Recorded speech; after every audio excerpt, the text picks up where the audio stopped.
Welcome to our channel. Today we how to activate your Liberty Mutual insurance policy. Quick tutorial step by step clearly.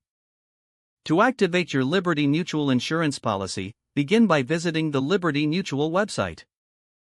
Look for the login button typically located at the top right corner of the homepage. Click on the login button to access your account. If you already have an account, enter your email address and password in the designated fields.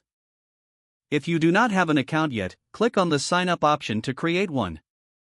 Follow the prompts to enter your personal details, including your policy number and contact information.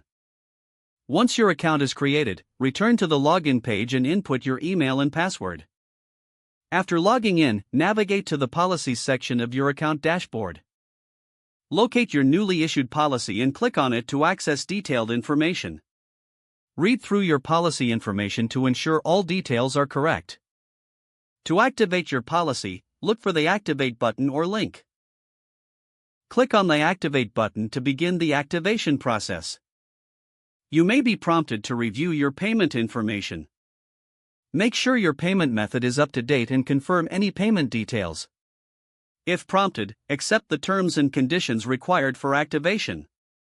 After confirming your information and agreeing to the terms, submit your activation request.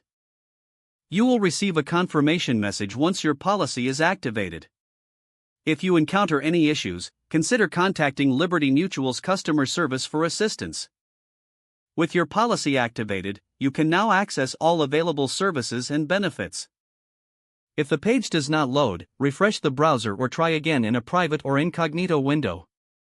Make sure you are using the correct email address, then retype it carefully to avoid small typos. If your password is not accepted, use the reset option and create a new strong password you can remember.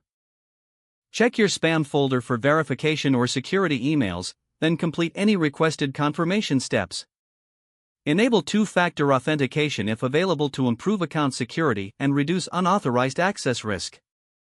After signing in, review your profile details so your contact information and settings are accurate and current. If you see an error message, note it down and try again. Log out when you finish, especially on shared devices, to keep your account and payment information secure. If the page does not load, refresh the browser or try again in a private or incognito window. Don't forget to like this video and subscribe to our channel for more step-by-step tech guides.